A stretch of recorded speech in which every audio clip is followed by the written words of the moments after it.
Everyone, welcome back to Rise with Sarah Sincona. I am your host, Sarah. Today, I have the wonderful Samantha Priddis, award-winning business development manager, joining me from Perth. Welcome, Samantha. Thank you, Sarah. Hi, how are you going? I'm really good. How's the weather there at the moment? It's actually a little bit chilly in Perth at the moment, hence the jumper. Yes, it's not enjoyable. I'm sure it's better than the Melbourne weather that we have here regardless. But Samantha, look, I'm so grateful and I feel really honored to spend some time with you. Obviously, Ashley has worded you up and I've been following you for a long time and just in awe of the things that you are achieving as well, because for me, it really hits home and resonates for not being on the tools anymore. So a massive well done on all of your accomplishments and achievements. But before we go into your real estate journey, I would love to know more about Samantha. And for those watching and listening today, who is Samantha? Yeah, look, I'm no one special, to be honest. I don't have any fantastic stories to tell you. I am a mum of 3 children and 2 stepchildren. So we've got a really chaotic blended family in our house. I'm also recently a grandmother to a beautiful little girl. So when I'm not doing all things BDM, I am definitely spending lots of time with the family. I consider myself someone pretty genuine. I like to just keep things nice and simple in my life. I don't try and overcomplicate things. And, that has followed me through my career. And I'm a little bit old school in the sense that I'm a real phone call person or face-to-face person. So, the technology and everything is fantastic and we love it. But that's me. I like to be face-to-face with people and, have those conversations to really build those connections with people, which I think is why I've been successful in what I do. Yeah, I love that. And congratulations on being a grandma. It's very exciting. It is, yes, very much so. Yeah. And I think that hits home. And for the listeners or viewers, I think it'll also hit home for the BDMs, because what I have found from talking to so many business development managers is, they love the tech, but they still love that in-person interaction. And a lot of BDMs that I speak to, their strategies are like, pick up the phone, make more calls. So, and you're just another example of that, Samantha. It was like, and I find the high performer BDMs are the ones making the calls and getting in front of more people. Have you always been like that? Or was there this discomfort at the start to then pursue those relationships and connections in person? Yeah, look, initially I was a little bit uncomfortable to start with. Early on in my career, I had a role where I was doing some cold calling for someone. So, back in the day when we did that off that big list of, names and numbers that we had. And that really taught me different scripts and, just gave me the confidence to be able to pick up the phone and talk to anyone about whatever, the situation was. So that's definitely helped. But yeah, really nerve-wracking at the start, especially if people don't necessarily want to hear what you have to say or they're having a bad day at the other end of the phone. So just repetitive and just practice and it definitely gets easier and it does work. Yeah, absolutely. So what do you love about being a BDM, Samantha? Oh, I love the diversity of it. Do you know what I mean? So every single day is different. As much as I plan my week as best as I can, it is different every day. You're meeting different clients, you've got different scenarios and the flexibility as well, having the blended family and the kids and all the things that go along with just life.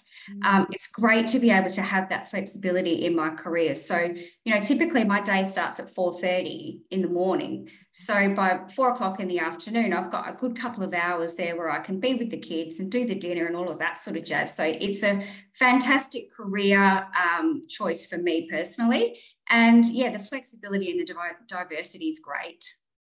So what were you doing before real estate? What was I doing? Geez, that was such a long time ago. I was doing admin work for a graphic design company. And then what sparked your interest into the real estate industry? So it kind of fell into my lap. It's not something that I was looking at doing. I went through a relationship breakdown and I met this lady and was cleaning her house and helping her out. And she said, I've got a friend of mine that needs a personal assistant and I think that you would be fantastic. And he just happened to be a top selling sales rep in the industry. And I started working for him, got my license, fell in love with real estate and haven't looked back since. I love that. And so you just mentioned that you're licensed, Samantha, and that really intrigues me because there are a lot of business development managers that I know who aren't licensed. Do you think that's been a advantage to you or a point of difference as a business development manager? Yes, I think it is. And it's good to be able to not only have that on your resume, but back up what you're saying. Know that you've either done it previously earlier on in your career, or that you absolutely know what you're talking about and you've got the little bit of paper to prove that. So yeah, I think it's definitely essential. Yeah, and that's great. So anyone listening, BDMs, like take Samantha's advice and perhaps, up level and upskill yourself and go get your license, because there's always more things that we can learn about, businesses as well, and that sales side. I think it's really important for business development managers to know both the property management side, but also the sales. So when we're talking about, section 32s and contracts of sales and all of those things that go into it, I think that also helps having that understanding. Would you agree, Samantha? Yeah, absolutely. And just having the correct terminology and knowing those key points, it gives the client on the other end of the phone reassurance that, hey, this person does know what they're doing and knows what they're talking about, and I trust what they're saying and all of that sort of jazz. So yeah, absolutely. I worked in sales for a period. I've done admin stuff in real estate. I've been a property manager. So, I'm across the board before I went into BDM role. Yeah, great. And one of the things that you mentioned off air was your love for educating landlords and your real genuine care. So I would love to know, Samantha, what are some things that you feel are setting you apart, or perhaps even increasing the benchmark for some other BDMs around your education pieces with your clients? Yeah, look, education is different for everyone. So we obviously get some really green landlords come on board that just, want to know absolutely everything. And then we've got your middle, and then, your people that just need bits and pieces. So for me, it's definitely that first phone call. And sometimes it's a Zoom meeting, but that first phone call can last up to 30 minutes. And the whole time I'm always taking notes about what it is that they keep referring back to, making sure that they're comfortable with everything. We've got a fantastic handbook that we offer our clients as well. And I do lots of YouTube clips and, things like that to help keep them educated along the way. And, taking that time out with no distractions and really listening to what their concerns are, what their goals are, what they're unsure of, and putting in a plan myself so that I know that I'm staying on top of their needs is what they want. They want to know that I haven't forgotten about them in 6 weeks' time after they've, gone to their property manager or their property's leased or whatever it is, that I'm still there going, hey, did you manage to get this sorted, or did you need any more information about this particular item? So yeah, it's just definitely taking that time to spend with them. I mean, I've got clients that, they message me and go, we're in the delivery room, can you call me back? Do you know what I mean? So that's the sort of relationship that we end up with. So it's, taking that time and really listening to what they need. Yeah, for sure. I love it. And it's so interesting because some business development managers would be like, no, we just, list it, market it, and then that's pretty much it. And what I loved about what you said, Samantha, is, you really listen to their needs. So yeah, in 6 weeks, 6 months, a year's time, you've identified what their needs are to deliver that extra service and those educational pieces consistently for your clients. I really love that you've incorporated. And that's where their referrals come from. And that's when they call you back in 2 years' time. So, everyone's in my phone. So every person that I speak to goes into my phone. And so when I'm getting a phone call from someone that I haven't spoken to in 2 years, I know the property address because it's in there. And I instantly, can remember the property and that sort of stuff, and can start having that conversation with that client again. And they're like, oh my God, do you remember? And I'm thinking, well, no, I just wrote myself some notes in your contact, but all of that stuff helps. So yeah. Absolutely. And what do you think is the value pieces that, not necessarily that you deliver, because I know that you and Soko Realty do a really good job of it, but what's the value pieces that landlords or clients are looking for right now? It's really different across the board, but I would say most of my clients are looking for ways to increase value in their properties. So obviously everyone wants to achieve a good rent. That's a no-brainer. But a lot of clients are also, okay, well, how can I add value to this property? Because my goal is to sell it off in 10 years' time or what have you. So that is something that clients are wanting to know more of. And they want not just my opinion, but the property manager's opinion that's obviously seeing the house every, quarter.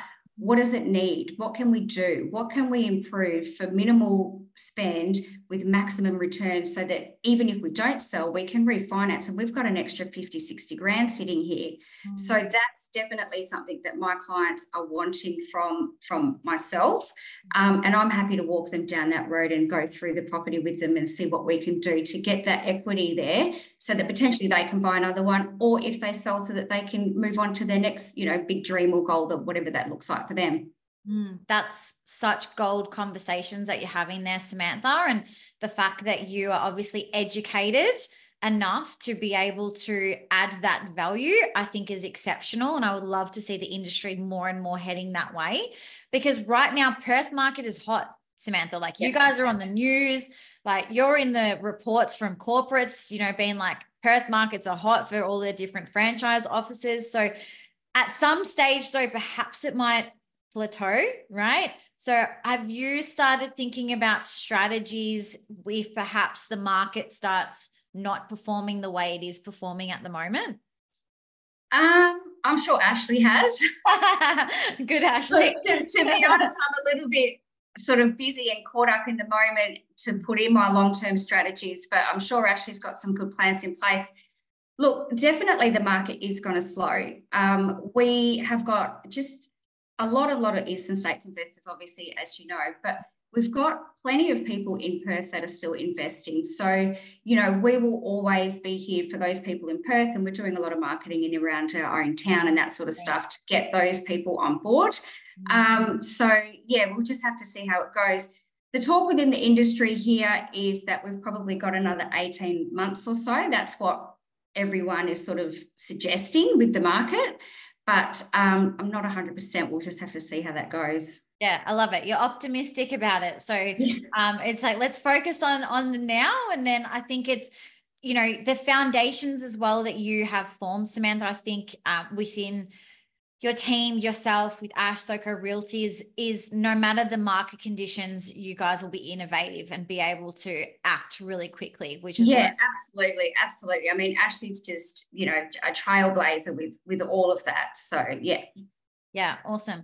And let's talk about, there's been a big emphasis on the care factor. And one of the things you told me was, you have that genuine need, that passion to help investors with their goals. So has that been something that's grew over time, or throughout your experience in the industry, you're like, this is what I want to do. This is what I'm passionate about, helping landlords? Yeah, it definitely grew. It didn't, it wasn't something that I've just always wanted to do. It sort of just developed over my career. And it comes from the little wins when you get, a fantastic Google review, or you're getting those repeat clients. And it's just like, hey, hang on a minute. What I'm doing here is actually working. And these clients are enjoying the process, and they're being looked after, and they are reaching their goals. And it was a little bit of a light bulb moment for me when it did happen. I was like, okay, this is working. And I just find that the feedback that I get and the referral leads is fantastic because of it. Yeah. And I see your feedback that you get all the time, and it's great. So going back earlier, your love for that human connection in person on the phone is fantastic. But what I love though, Samantha, is you still are embracing social media. So I've got a question. Are you doing your social media yourself, or have you got someone helping you with your socials? I've got a VA that does my socials for me. Yeah. I hate doing social media. I'm happy to send all the content and that sort of stuff. And I'm happy for her to just jump in and do what she does best. Yeah. Obviously, I'll jump in and read the comments and, all of those bits and pieces. But the vast majority, I'll send her all the content and the videos and the pics, and she'll make it look all pretty and post it out for me. And that's been a massive time saver for me, to be honest, because I did struggle with it. And initially I was trying to do it in the morning because I am a morning person and I'm very productive in the morning. I was like, right, I'll do the hard basket thing first, which is the social media. But I was wasting too much time on it because I was like, oh, you know, I don't know. I just sort of doubted myself a little bit. And then when I got the VA, I was just like, right, here's all the content, you make it work. And she's been fantastic. So she does a lot of little bits and pieces for me behind the scene, which just gives me more time, especially when I'm on the road, to be able to have those conversations with the clients and that sort of stuff, and know that she's in the background there helping out. I love it, because the return on investment for that, Samantha, is you're focusing on what you love to do, doing those cost productive activities. And yes, we get the return on investment from social media and leads and the connections, but the actual bulk of it is the content creation, putting it all together, scheduling it in. So I love that you've identified that as a BDM, going, well, I don't love doing this, but you still know that you need to be showing up and doing educational stuff, and you've sought that help. So I think another reminder for anyone listening and watching is it's okay to get help and ask for help in areas that you might not be comfortable, or you think, well, I don't want to play in that area. This is the space that I'm confident and comfortable doing. So I think that's really fantastic, Samantha. Yeah, so I give her any so the non-monetary tasks. Yeah. And you know, and it just takes the pressure off, and you just have so much more time. Yeah, it's great. Yeah, for sure. And I want to talk about your award. So last year, 2023, you won BDM of the Year, which is fantastic. Describe the feeling, Samantha. How did it feel winning that award? I was shitting myself, to be honest with you.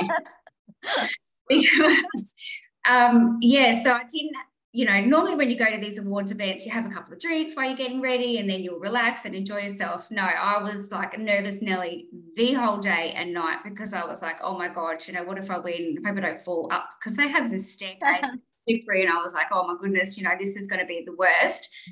So I was really nervous and probably didn't enjoy it as much as I should have at that time. And then winning the award was obviously fantastic, and it did take a little bit to sort of sink in.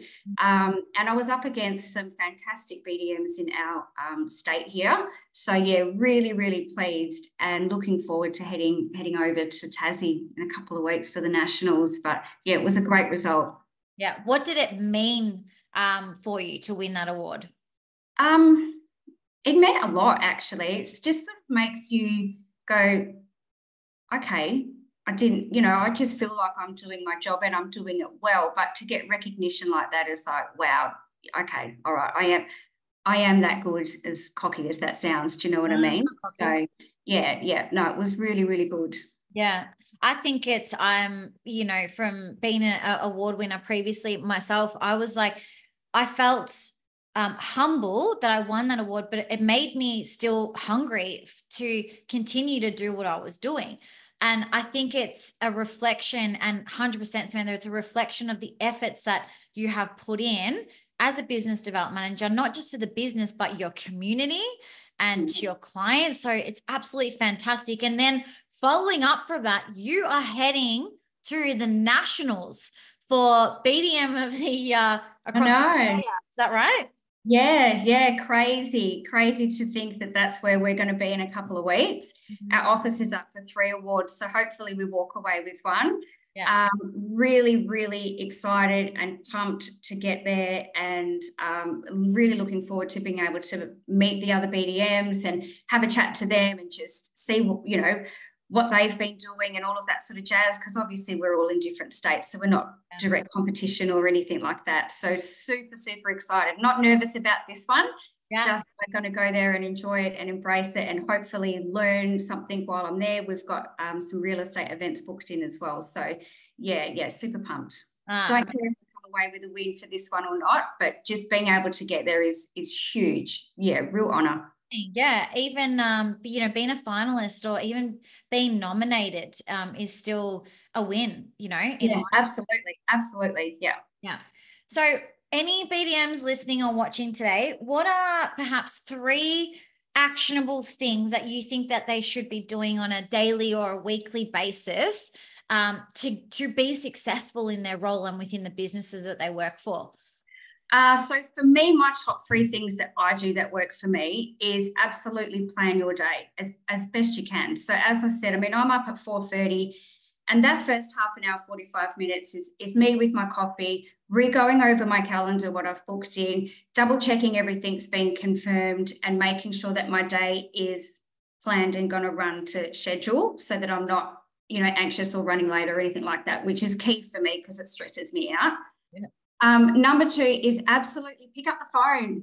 Don't email everyone, call them, follow up with the email saying, thanks, John, confirming what we just discussed, but have the conversation with these people if you can't get in front of them and really just build that relationship. Remember what the wife's name is, how are the kids at school, all of those little things, because people like that human connection. And number 3, absolutely remember to eat and take a break for whatever time that looks like for you during the day, even if it's just sitting in the car and, putting on some music or whatever, absolutely rest during the day, because if you don't give yourself time to just take a step back from your emails and the billion SMSs or whatever you've got going on, you're just exhausted and you burn out. So you need to be able to just take that half an hour or whatever, just for yourself and just reset and then get back into it. So they're the 3 things that I try and do every day, and it works for me. For sure. They all resonate with me so deeply, Samantha. It's like you're speaking my language, but, I talk about it openly that as a business development manager, I did get burnt out at one stage because I was just, look, I loved the job and perhaps maybe too much at one point, but I was just running all the time and big days and, coffees, like living off them or going through Macca's drive-through because I wasn't prepared. So I love that you've done, plan your day in advance. Like planning your day is pack your lunch, team, pack your lunch or a protein shaker or something that you have just so that you're stopping. And I think as a BDM too, it allows that creativity and that innovation to flow when we just stop and be like, okay, this day's gone good, or perhaps I need to pick up the energy a bit. And it's such a lonely industry sometimes within the office, because quite often you're the only BDM in your office. Yeah. So it's not like you're working with a big sales team or whatever that's got each other to bounce off or go and have lunch together and that sort of stuff. Quite often you're a solo, and you really have to be accountable for yourself and making sure that you're looking after you, so that you can obviously perform at your best. So definitely done the Macca's drive-through a couple of times too. Yeah. I don't like it. I feel so guilty afterwards too. I'm like, oh God, but some with all good intent, some days do just go pear-shaped, but you got to just do your best to try and get back on track. Absolutely. And from that, I want to talk about the personal development side, because I'm so passionate about, upskilling ourselves professionally, but also personally. And a lot of what we talk about it and what you've just identified then is that we've just got a life. We don't have a work life and a personal life. It's like we have one life, right? So what do you do, Samantha, to ensure, because like you said, you've got work, you've got the kids, you're up at 4:30 in the morning or 4 a.m. in the morning. So what's the time for you that you dedicate for your personal development, or the things that you do to make sure that you're looking after yourself now? Yeah, so definitely planning in within the month, some sort of personal development course, whether that might be even if it's just reading a good book or logging on to a new podcast or whatever, something that is just for me. I work out, so not that I have done this past couple of days because it's been a bit cold, but taking the time to go to the gym and, that releases all of those nice endorphins and all those bits and pieces which make you feel good and that sort of jazz. So, it is hard as a mum to take time out for yourself, especially when you're working, or even if, when you're a dad and all that sort of stuff, but you just have to do it without feeling the guilt. So exercising, I love a good self-help book. I'm always hitting Ashley up about what podcast have you just finished, what's a good one. So, I've constantly got the podcasts in the car and that sort of stuff as well, just to keep me focused. And sometimes it's just a bit of a Zen moment as well. Absolutely. Yeah, I love that Zen moment and creating those moments, because so that we're not just going with the flow, going with life, it's creating those moments for yourself. So and also almost manifesting them too, isn't it? Like just staying focused and staying on track, but not overdoing it. Yeah, for sure. Anyone that is looking to enter awards and going through that process, or perhaps, you know, nominating themselves, what would your suggestion to them be? I would definitely ask your peers what they think of you or how they see you, because how we see ourselves is different to how everybody else sees us. Like if somebody said, you know, Samantha, you know, do you think you could win BDM of the year? I'd be like, you know, I'm just doing what every other BDM does, surely. So definitely ask your peers around if you're preparing to nominate yourself, and then just see what everybody else is doing as well. And how active are you on socials, or what is your point of difference compared to, you know, the next person down the street? So just have a look at those factors and then jump in and go for it, I say. Yeah, I love it. Go for it. I love it. Samantha, it's been an absolute pleasure having you on. We're cheering you on for nationals. I really love conversations like this that are just raw and genuine, because even though we haven't actually spoken before, Samantha, this is the first time. As soon as we got on today, your energy is exactly what you wrote in that email before we jumped on. So I think credit to you that you are showing that genuine side, that authentic side, straight away off the bat, from your socials to here today. So I really commend you on that, and keep going, because I think you're doing a great job in leading as well in the industry. And I'm sure BDMs, whether starting out or you know, further along, will get so much from this session today. So thank you so much. It's been so You're more than welcome. It's been great fun. Thank you for having me. Thank you. And like always, team, keep rising.